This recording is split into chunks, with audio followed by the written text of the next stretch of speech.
ప్రియమైన దేవుని బిడ్డలారా, ఈ ఉదయకాల సమయంలో మన ప్రభువైన యేసుక్రీస్తు నామం పేరిట మీ అందరికీ వందనాలు తెలియజేస్తూ, ఈ ఉదయకాల సమయంలో దేవుడు తన ఐశ్వర్యం చొప్పున క్రీస్తు యేసునందు మహిమలో మీ ప్రతి అవసరాలు తీర్చి మిమ్మల్ని అందరినీ బహుగా దీవించునుగాక.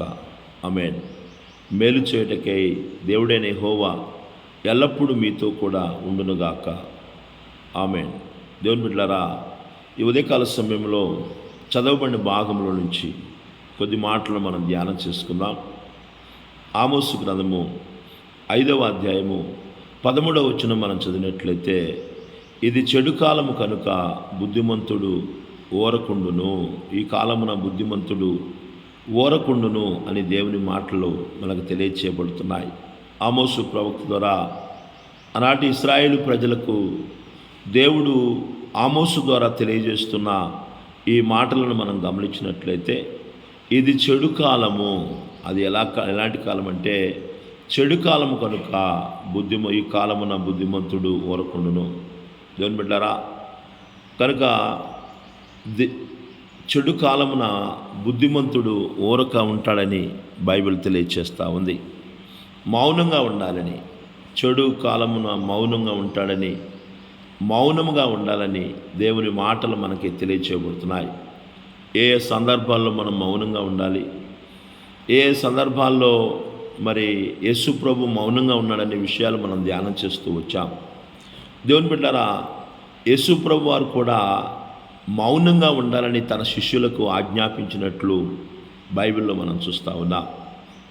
ఆయన మరి బైబిల్ గ్రంథంలో మనం చూసినట్లయితే మార్కు సువార్త 1వ అధ్యాయము మరి 43-43 వచనం నుంచి కొన్ని మాటలు మనం చదివినట్లయితే, దేవుని బిడ్డలారా, అప్పుడు ఆయన ఎవరితోనూ ఏమీ చెప్పకు సుమి, కానీ నీవు వెళ్ళి వారికి సాక్షార్థమై నీ దేహమును యాజకుని కనపరుచుకొని నీవు శుద్ధుడమైనందుకు మోషే నియమించిన కానుకలను సమర్పించుమని వానికి ఖండితంగా ఆజ్ఞాపించి వెంటనే వాని పంపివేసెను.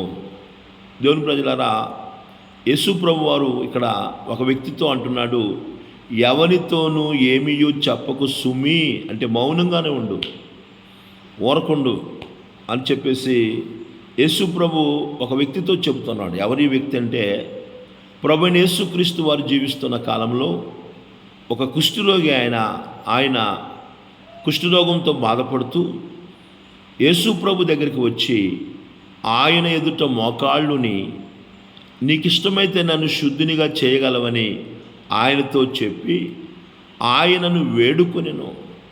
దేవుని బిడ్డలారా, గమనించండి, కుష్ఠరోగి సమాజంలో వెలివేయబడినవాడు, సమాజంలో మనుషులతో సహవాసం లేనివాడు ఈ కుష్ఠరోగి. సమాజం నుంచి, కుటుంబం నుంచి కుష్ఠరోగులను వెలివేస్తారు, ఊరు చివరన వారిని ఉంచుతారు, ఎవరు కూడా వారిని చేర్చుకోరు. వారి జీవితము ఒంటరి జీవితము. నా ప్రియమైన దేవుని బిడ్డలారా, మరి కుష్ఠరోగి కూడా మరి యేసు ప్రభు దగ్గరికి వచ్చాడు. యేసు ప్రభు దగ్గరికి వచ్చి ఆయన ఎదుట మోకాళ్ళుని, దేవుని బిడ్డలారా, యేసు ప్రభు దగ్గర మోకాళ్ళు వేసి యేసు ప్రభుని అడుగుతున్నాడు, నీకు ఇష్టమైతే నన్ను శుద్ధినిగా చేయగలవని ఆయనతో చెప్పి. ఈ ఉదయకాల సమయంలో వాక్యం ఇచ్చిన నా ప్రియమైన దేవుని బిడ్డలారా, కుష్ఠరోగికి యేసు ప్రభు మీద ఎంతో నమ్మకం ఉంది. ఆయన అంటాడు, అయ్యా నన్ను బాగు చేయంట్లా, నన్ను బాగు చేయట్లేదు, నీకు ఇష్టమైతే ఈ అపవిత్రత నుంచి, ఈ కుష్ఠరోగం నుంచి, ఈ కుష్టి బతుకు నుంచి నన్ను నీవు విడిపించగలవయ్యా, నీవు నన్ను బాగు చేయగలవయ్యా, నీవు నన్ను శుద్ధినిగా చేయగలవని కుష్ఠరోగి చెబుతా ఉన్నాడు. దేవుని బిడ్డలారా, మరి కుష్ఠరోగి ఎక్కడ యేసు ప్రభు గురించి విన్నాడో, ఎవరో ద్వారా విన్నాడో మనకైతే తెలియదు. యేసు ప్రభు దగ్గరికి వచ్చాడంటే ఎక్కడో వినే ఉంటాడు అతను. మరి యేసు ప్రభు గురించి విన్న తర్వాత అతనిలో ఒక విశ్వాసం వచ్చింది, ఒక నమ్మకం వచ్చింది. యేసు ప్రభు మాత్రము నా బ్రతుకును మార్చగలడు, యేసు ప్రభు మాత్రము నా జీవితాన్ని మార్చగలడు, యేసు ప్రభు మాత్రము నాకున్న ఈ కుష్ఠరోగం నుంచి నన్ను విడిపించగలడు, బాగు చేయగలడు అనే ఒక విశ్వాసము అతనిలో వచ్చింది. ఉదయకాల సమయంలో ఎన్ని దినాల నుంచి, ఎన్ని నెలల నుంచి, ఎన్ని సంవత్సరాల నుంచి యేసు ప్రభుతో సహవాసం చేస్తూ ఆయనను వెంబడిస్తూ ఉన్నావు? నీలో ఎంతటి విశ్వాసం ఉంది? దేవుడి మీద విశ్వాసం ఉందా? దేవుడు బాగు చేయగలడు, దేవుడు విడిపించగలడు, దేవుడు లేపగలడు, దేవుడు మార్చగలడు, దేవుడు ఆశీర్వదించగలడనే ఒక నమ్మకము, విశ్వాసము ఈరోజు దేవుడిని వెంబడిస్తున్న నీ జీవితంలో ఉందా అనే విషయాన్ని ఒకసారి మనం పరిశీలన చేసుకోవాలి.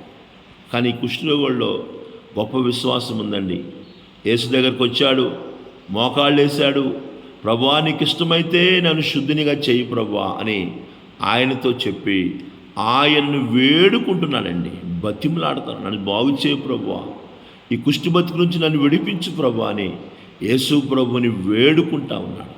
ఈ ఉదయకాల సమయంలో వాక్యం ఇచ్చిన నా ప్రియమైన దేవుని బిడ్డలారా, నీ వ్యక్తిగత జీవితం కావచ్చు, నీ కుటుంబ జీవితం కావచ్చు, నువ్వు ఎదుర్కొంటున్న మరి పరిస్థితులు, అవమానాలు, నిందలు, శ్రమలు, సమస్యలు, బాధలు, వ్యాధులు, దుఃఖముల గురించే ప్రభువుని వేడుకుంటున్నావా? ప్రభువా ఈ పరిస్థితులు మార్చండి అయ్యా, ఈ పరిస్థితుల నుంచి విడిపించండి అయ్యా, ఈ పరిస్థితుల్లో మాకు సహాయం చేయ ప్రభువా, ఈ పరిస్థితుల నుంచి మమ్మల్ని లేవనెత్తు ప్రభువా అని వేడుకునే వ్యక్తిగా నువ్వు ఉంటున్నావా? ఒకసారి పరిశీలన చేసుకోవాలి. ఆయనను వేడుకొనెను, యేసు ప్రభుని వేడుకుంటున్నాడండి కుష్ఠరోగుడు. యేసు ప్రభు మీద గొప్ప నమ్మకం ఉంది. ఆయనను నీకు ఇష్టమైతే నన్ను బాగు చేయగలవు ప్రభువా, నన్ను శుద్ధినిగా చేయగలవు ప్రభువా అని ఆయనను వేడుకుంటూ ఉన్నాడు. వెంటనే దేవుని బిడ్డలారా, యేసు ప్రభు అంటున్నాడు, ఏమంటున్నాడంటే నాకిష్టమే. ఆయన వెంటనే ఏం చేస్తున్నాడంటే ఆయన కనికరపడి చెయ్యి చాపి వాణిని ముట్టి నాకిష్టమే నీవు శుద్ధుడు కమ్మని వానితో చెప్పెను. కనికరపడ్డాడు. మన దేవుడు ఎలాంటి వాడంటే కనికరం గలవాడండి, కనికరం గల దేవుడు ఆయన. ఆయన దగ్గరకు వచ్చి వేడుకున్న వారి విషయంలో ఆయన కనికరపడే దేవుడు. ఈ ఉదయకాల సమయంలో ఆయన వెంటనే చెయ్యి చాపి ఏమంటున్నాడంటే వాణిని ముట్టి. దేవుని బిడ్డలారా గమనించండి, కుష్ఠరోగులనే దూరంగా ఉంచుతారు, కుష్ఠరోగాలను పట్టుకోవడానికి భయపడతారు. కానీ యేసు ప్రభు వారు కుష్ఠరోగంతో ఉన్న ఆ వ్యక్తిని ముట్టుకుంటా ఉన్నాడు.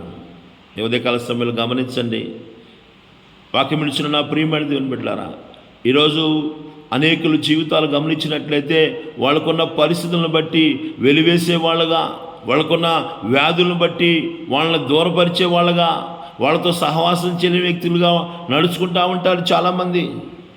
ఏ వ్యక్తి కూడా తీసివేయబడిన వాడు కాదు, ఏ వ్యక్తి కూడా త్రోసివేయబడిన వాడు కాదని అందరూ దేవుని దృష్టిలో సమానమేనని యేసు ప్రభు నిరూపిస్తూ ఉన్నాడు.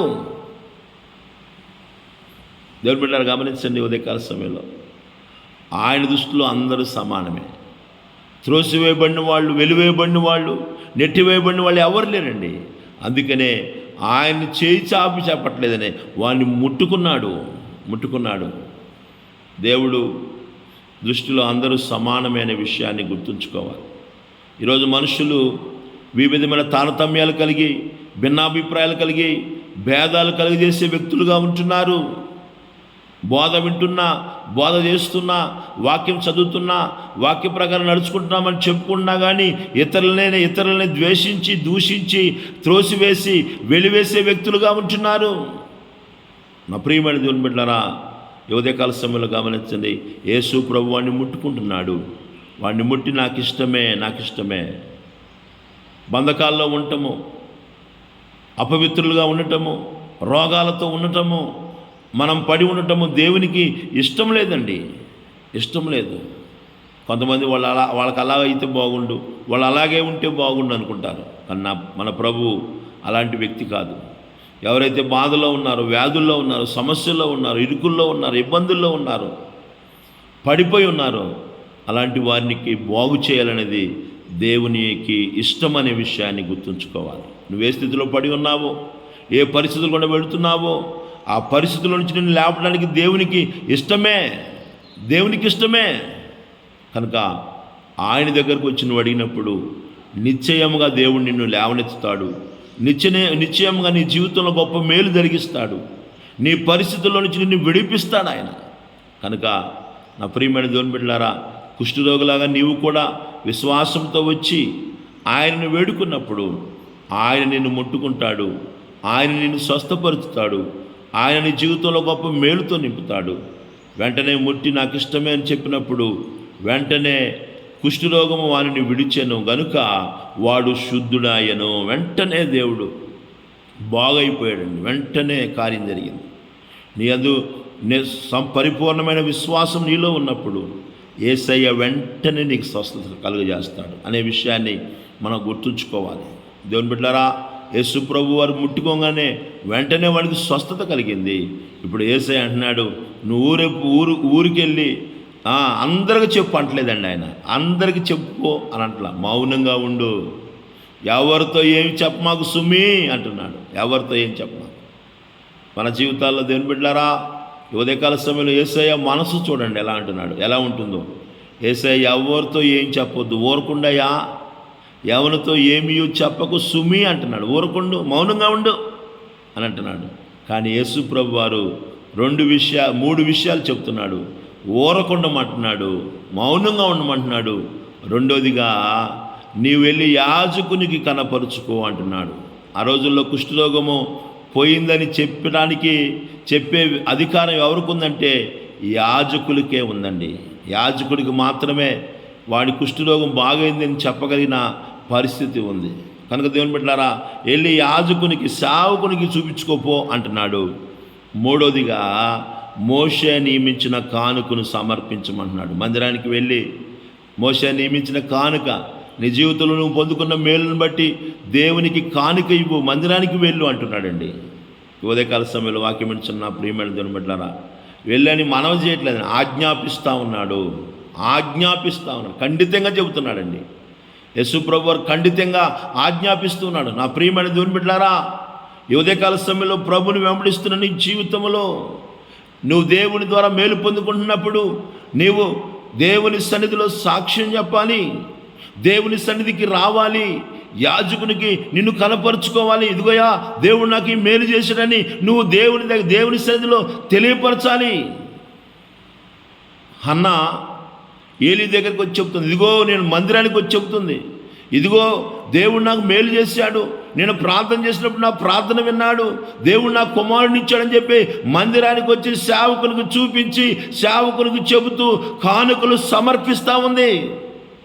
ఖండితంగా ఆజ్ఞాపించెను,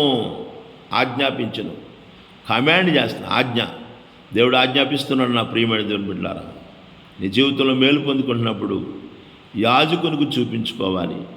దేవుడు మోషే నియమించిన కానుక చెల్లించాలి, దేవుని మందిరానికి రావాలని దేవుని మాటలు మనకు తెలియజేయబడుతున్నాయి. అనేకమైన విషయాలు ఉన్నాయి, చెప్పడానికి సమయం లేదు. ఈ ఉదయకాల సమయంలో వాక్యం వింటున్న నా ప్రియమైన దేవుని బిడ్డలారా, దేవుని మేలు పొందుకున్న తర్వాత నీవు మరి మౌనంగానే ఉండాలని, దేవుని సన్నిధికి రావాలని దేవుడు తెలియజేస్తున్నాడు, ఖండితంగా ఆజ్ఞాపిస్తూ ఉన్నాడు.